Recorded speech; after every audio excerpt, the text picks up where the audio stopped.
জানেন 11ই November union নির্বাচন সদর উপজেলার 4টি ইউনিয়নে একসাথে নির্বাচন চলছে এবং সেই নির্বাচনকে ঘিরেই কিন্তু গ্রামগঞ্জে উৎসবের আমেজ চলছে এবং প্রার্থীদের বাড়ি বাড়ি গিয়ে বুট চাওয়া এবং দোয়া চাওয়া এটা অব্যাহত রয়েছে। তো আমরা আজকে এই মুহূর্তে আছি সিলেট সদর উপজেলা 7 নং মোগলগাঁও ইউনিয়নের 6 নং ওয়ার্ডে। 6 নং ওয়ার্ডের মেম্বার পদপ্রার্থী টিউবওয়েল মার্কায় যিনি অংশগ্রহণ করেছেন, আমরা তাদের সাথে কথা বলবো। আসলে নির্বাচন হচ্ছে এমন একটি জিনিস, যেই জিনিসে মানুষের অধিকার, বঞ্চিত মানুষের অধিকার ফিরিয়ে দেওয়ার জন্য একজন প্রতিনিধি ভোট দিয়ে নির্বাচিত করতে হয়। আর সেই লক্ষ্যেই কিন্তু অংশগ্রহণ করেন অনেকেই।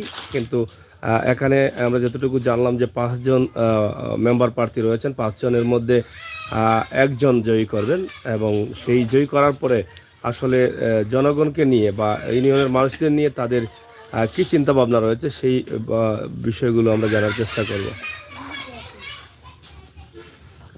তো সবার হাতেই কিন্তু লিফলেট, আসলে সবাই কিন্তু উৎসবমুখর পরিবেশে কিন্তু স্থায়ী নির্বাচনের ভোট দেন এবং ভোট দেওয়ার চেষ্টা করেন। তো আমরা এখানে মেম্বার প্রার্থী যিনি আছেন মোহাম্মদ আলী, টিউবওয়েল মার্কা নিয়ে অংশগ্রহণ করেছেন। তা আমরা আপনার কাছে জানতে চাই যে আপনি কি এর আগে নির্বাচন অংশগ্রহণ করেছিলেন না আজকে প্রথম? এই প্রথম অংশগ্রহণ করেছেন। আচ্ছা, নির্বাচনে কতটুকু আশাবাদী আছেন আপনি জয় করবেন? আমি আশাবাদী, ইনশাআল্লাহ। আমি যে গণসংযোগ করতেছি বা এই মানুষ যে আমার জন্য শ্রম দিয়েছে, আমি আশাবাদী আমি শেষ পর্যন্ত বিজয় অর্জন করব এবং আমার কর্মীদের বিজয় হবে। আপনি নির্বাচনে অংশগ্রহণ করেছেন কেন? আমি নির্বাচনে অংশগ্রহণ করেছি মানুষের সেবা করার জন্য এবং গরিব দুঃখী মানুষের অধিকার প্রতিষ্ঠিত করার জন্য এবং ওয়ার্ডবাসীর উন্নয়ন করার জন্য। আপনার ওয়ার্ডে আসলে কি কি উন্নয়ন নিয়ে আপনি চিন্তা ভাবনা করছেন?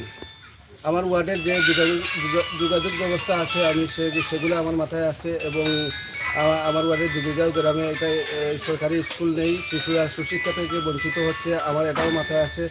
এবং এই ছেলেমেয়েরা যাতে নির্বিঘ্নে স্কুলে যাতায়াত করতে পারে, আমার রাস্তাঘাটের উন্নয়ন করব এবং কৃষকরা যাতে তাদের ন্যায্য অধিকার পায়, আমি সে বিষয়ে আমার এই চিন্তাধারা করব এবং গরিব দুঃখী মানুষের সেবা করে যাব এবং গরিব দুঃখী মানুষরা যাতে তাদের এই সব কিছু সরকার থেকে যেগুলো আসে সেগুলো ঠিকভাবে পায়, আমি সে বিষয়ে কাজ করব।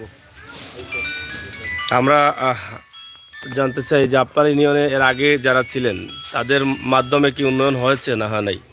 এর আগে একজন মেম্বার ছিলেন আমাদের ওয়ার্ডে, অত্যন্ত ভালো মানুষ, আল্লাহ ওনাকে জান্নাতবাসী করুক। উনি আজ দুনিয়ায় নেই, উনি অত্যন্ত ভালো মানুষ ছিলেন এবং ওনার দ্বারা উন্নয়ন হয়েছে।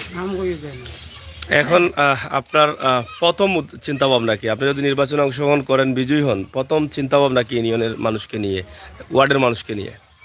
আমার প্রথম চিন্তাধারাই হলো যে একটা সঠিক সমাজ গঠন করা এবং ওয়ার্ডের মানুষকে নিয়ে সারা ওয়ার্ডের উন্নয়ন করা। প্রিয় দর্শক, কথা বলছিলাম 6 নং ওয়ার্ডের মেম্বার পদপ্রার্থী কারি মোহাম্মদ আলী সাহেবের সাথে এবং উনি যে চিন্তা ভাবনা করছেন ইউনিয়নের উন্নয়ন, অধিকার বঞ্চিত মানুষের অধিকার ফিরিয়ে দেওয়া, সেই চিন্তা ভাবনা, সেই মনোভাবনা নিয়েই কিন্তু নির্বাচনে অংশগ্রহণ করেছেন। আমরা প্রত্যেকেই চাই মানুষের অধিকার বঞ্চিত মানুষ যারা আছেন তাদের অধিকার যেন এই নেতৃত্বের দ্বারা তারা ফিরিয়ে পান, বা যেই মানুষের অধিকার ফিরিয়ে দিতে পারবে, অধিকার বঞ্চিত মানুষ যাতে তাদের অধিকার তারা পায়, সেই চিন্তাভাবনা থেকে কিন্তু আমরা সবাই আমরা হয়তো প্রার্থীকে বিজয়ী করি। তো আমরা আশা করি আসলে যেই প্রার্থীর দ্বারা মানুষের বিজয়ী হবে, মানুষের অধিকার ফিরে পাবে, সেই প্রার্থী যেন প্রত্যেকটি ইউনিয়নে, প্রত্যেকটি ওয়ার্ডে জয়ী হয়, সেই প্রত্যাশা সবাই কিন্তু করছেন, আমরাও করছি। তো সবাই ভালো থাকুন, সুস্থ থাকুন, নিরাপদে থাকুন। আল্লাহ হাফেজ। তো এভাবেই প্রতিদিন চলছে গণসংযোগ। প্রতিদিনই কিন্তু মানুষ নির্বাচনের জন্য বাড়ি বাড়ি গিয়ে দোয়া চাচ্ছেন এবং যারা আছেন এখানে দেখেন অনেক বয়স্ক মানুষরাও কিন্তু অংশগ্রহণ করেছেন, কারণ নির্বাচনের আমেজ হচ্ছে প্রত্যেকটি মানুষের ভিতরে কাজ করে। প্রতি 5 বছর পর পর কিন্তু একটি নির্বাচন আসে, আর সেই নির্বাচনে পছন্দের প্রার্থীকে জয় করানোর জন্য কিন্তু দিনে রাতে পরিশ্রম করে থাকেন যারা ইউনিয়নের বা ওয়ার্ডের ভোটার আছেন, সেই ভোটাররা। তা আজকে আমরা যে ভিডিওটি দিয়েছি, আশা করি সিলেট সদর উপজেলা 7 নং মোগলগাঁও ইউনিয়নের 6 নং ওয়ার্ড জুগিরগাঁও গ্রাম থেকে এই মুহূর্তে এই ভিডিওটি আমরা উপস্থাপন করলাম। সবাই ভালো থাকবেন, সুস্থ থাকবেন, নিরাপদ থাকবেন, নিরাপদ রাখবেন। সবাইকে ধন্যবাদ। আল্লাহ হাফেজ।